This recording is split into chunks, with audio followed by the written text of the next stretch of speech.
नमस्कार, आपका नेता में आपका स्वागत है। मैं हूं श्वेता रंजन। कुंभ की नगरी में जाकर किताबों में खो जाना और फिर सियासत के महाकुंभ में गोते लगाकर जनता की रहनुमाई, ये है पूर्व मानव संसाधन विकास मंत्री और दिग्गज भाजपा नेता मुरली मनोहर जोशी।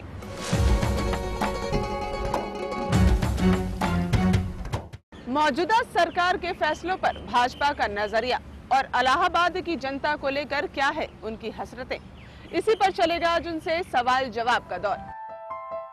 भाजपा के राज्यसभा सदस्य मुरली मनोहर जोशी 1944 में संघ के स्वयंसेवक बने। 1977 में वो पहली बार लोकसभा सदस्य चुने गए। 1991 में उन्हें पार्टी का अध्यक्ष बनाया गया। 1992 में वो राज्यसभा सदस्य मनोनीत हुए। 1996 में उन्हें इलाहाबाद की जनता ने दूसरी बार संसद पहुंचाया और केंद्रीय गृह मंत्री बनाए गए। 1998 में वो लगातार तीसरी बार इलाहाबाद के नुमाइंदे चुने गए और केंद्रीय मानव संसाधन, विज्ञान, तकनीक और समुद्री मामलों के मंत्री बनाए गए। 1999 में चौथी बार लोकसभा पहुंचे जोशी ने एक बार फिर मानव संसाधन मंत्रालय संभाला। 2004 में वो भाजपा के राज्यसभा सदस्य मनोनीत हुए। मुरली मनोहर जोशी अपने सियासी कद और भाजपा में अपनी अहमियत को लेकर जाने जाते हैं। सबसे पहले बात भगवा बैनर के हालात की। मौजूदा दौर में बीजेपी के लिए सबसे अहम है आपसी मतभेदों को कम करना। मुरली मनोहर जोशी के पास जनसंघ से लेकर बीजेपी तक का तजुर्बा है और आपसी मतभेदों को लेकर अपने तर्क भी। मुरली मनोहर जोशी भाजपा के प्रतिबिंब माने जाते हैं, मगर ये भी सच है कि बीजेपी ने जितना बड़ा आकार पाया है, अब उतने ही डिफरेंसेस भी नजर आने लगे हैं। हालांकि जोशी भाजपा को अनुभव से भरा मजबूत संगठन बताते हैं। जब जोशी साहब ने भाजपा ज्वाइन किया था, तब के भाजपा और अभी के भाजपा में क्या फर्क देखते हैं जोशी? देखो, हमने तो जनसंघ की सदस्यता ग्रहण की थी, वो बहुत पुरानी बात थी। तब ये कोई अंदाज भी नहीं था कि हम लोग कभी राजनीति में इतने सशक्त हो जाएंगे, इतने व्यापक हो जाएंगे, इतना विस्तृत हमारे संगठन का जाल हो जाएगा। और एक इस आधार पर काम कर रहे थे कि भाई कुछ चीज़ों को इस देश में जो लोग भूल रहे हैं उनको याद दिलाते रहो, काम करते रहो और भारत को भारत के सही रास्ते पर ले जाने के लिए प्रयास करते रहो। भाजपा के गठन के बाद, हाँ, मैं बता रहा हूँ, ये समझ करके कि भाई अब तो एक नए पार्टी के रूप में, जनता पार्टी के रूप में काम करना है, तो ये धारणा थी कि अब इस पार्टी को एक रख के और इसके सहारे काम करेंगे। तब ये देखा कि हमारे कुछ मित्रों को ये संदेह हो गया कि ये लोग बड़े संगठित हैं, इनका नेतृत्व बहुत देश भर में प्रचलित मजबूत है, तो कहीं ऐसा ना हो कि ये सब हमको निकाल दें और इस पर सरकार पर कब्जा कर लें। तो उन्होंने कहा अच्छा, इन्हीं को निकालो यहाँ से। तो कोशिश ये की गई। तो हमने कहा भाई इससे क्या फ़ायदा है, हम शांति के साथ अपने को अलग कर लेते हैं। और तब भारतीय जनता पार्टी बनी। तो एक कई प्रकार की विरासत हमारे साथ आई। केंद्र से लेकर उत्तर प्रदेश में सत्तासीन रही भाजपा अब मजबूत विपक्ष की भूमिका भी नहीं निभा पा रही है। आपसी मतभेद को लेकर भाजपा पर अपने मुद्दों से भटकने का भी आरोप है। जोशी इन मामलों पर पार्टी की नीतियों को अपने नजरिए से बयां करते हैं।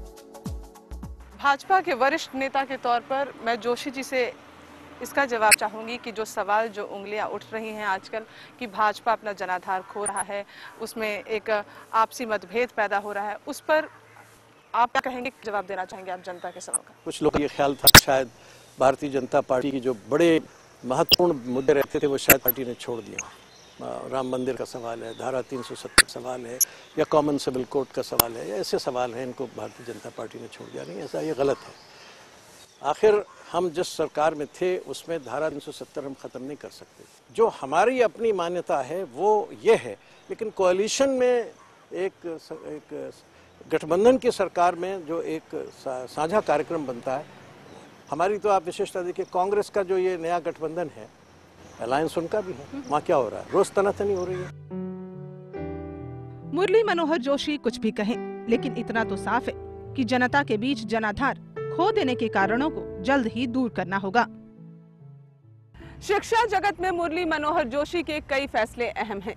वो अपने ही मिजाज के मानव संसाधन विकास मंत्री रहे हैं।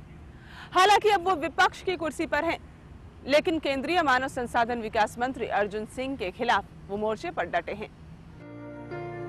मुरली मनोहर जोशी का किताबों से गहरा नाता है। उन्होंने NCERT की किताबों में कुछ फेरबदल कराया, जिसे अर्जुन सिंह ने सबसे पहले निशाने पर लिया। जोशी इसे महज सियासत करार देते हैं। अच्छा, अर्जुन सिंह जी ने प्रस्ताव दिया था NCERT की किताबों में कुछ बदलाव के, जो भी सुप्रीम कोर्ट ने वो रिट खारिज भी कर दिया है। पहले तो उस पर आपकी बात, आपको मुबारकबाद। और आप क्या महसूस करते हैं कि क्या वो बदलाव लाना चाहते थे, मतलब क्यों वो पास नहीं हो देखिए, पाया? उनका एक उद्देश्य ये था कि जो कुछ पिछली सरकार ने किया उसको ध्वस्त करो, नया कुछ मत बनाओ, कुछ संरचना मत करो मगर विनाश करो। पाठ्यक्रम को में जो सुधार हमने किया था उसको बदलो।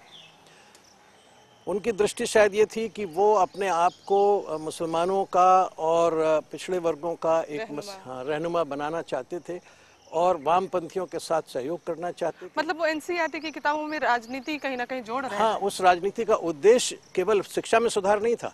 उस राजनीति का उद्देश्य था जिसको मैं कहता हूँ कहीं पर निगाहें कहीं पर निशाना। निशाना उनका प्रधानमंत्री की तरफ था, निगाहें NCERT की तरफ। मानव संसाधन जैसे अहम मंत्रालय संभालने वाले मुरली मनोहर जोशी पर इतिहास में फेरबदल करने के आरोप भी लगे। हालांकि जोशी इसे एक सतत प्रक्रिया बताकर अपना पक्ष साफ करते हैं। You took the efforts of, you can say in a way, rewriting history, जिस पर रोमिला थापर आपकी बातों से सहमत नहीं भी होती हैं, उस पर आपका क्या कहना है? देखिए, रीराइटिंग ऑफ हिस्ट्री नहीं है। इतिहास को आप रीराइट कैसे कर सकते हैं? इतिहास में जो सत्य है उसको जो उजागर होता रहता है उसका प्रवेश होना चाहिए। बहुत साल पहले ये कहा जाता था कि आर्यों ने भारत पर आक्रमण किया, किताबों में पढ़ाया गया, लेकिन जब तथ्य सामने आए और ये पता लगा कि ये बात गलत है, यहाँ तक कि जो विदेशी इतिहासकार हैं उन्होंने ये तक कहा कि भाई जो आर्यों का आगमन आया आक्रमण इस देश में मानते थे वो तो हास्यास्पद। तो इस स्थिति के बाद हमने सोचा कि भाई ये जो एक गलत तथ्य पढ़ाया जा रहा है कि आर्यों ने आक्रमण किया या आर्य बाहर से आए, इसको नए तथ्यों के आधार पर ये भी बताया जाए कि देखो ये नए तथ्य आए। तो हमारा मतभेद किसी से व्यक्तिगत नहीं है, सैद्धांतिक है और तथ्यात्मक है। सियासत में लोकप्रियता वांछित हकीकत है, लेकिन किताबों को सियासी दांवपेच से दूर ही रखना चाहिए। ये बीजेपी और कांग्रेस दोनों को समझना होगा। मुरली मनोहर जोशी संगम की नगरी इलाहाबाद को क्या कुछ दे सके हैं और न्यूक्लियर डील पर केंद्र के कदम को मुरली मनोहर जोशी किस नजरिए से देखते हैं, जानेंगे हम एक ब्रेक के बाद।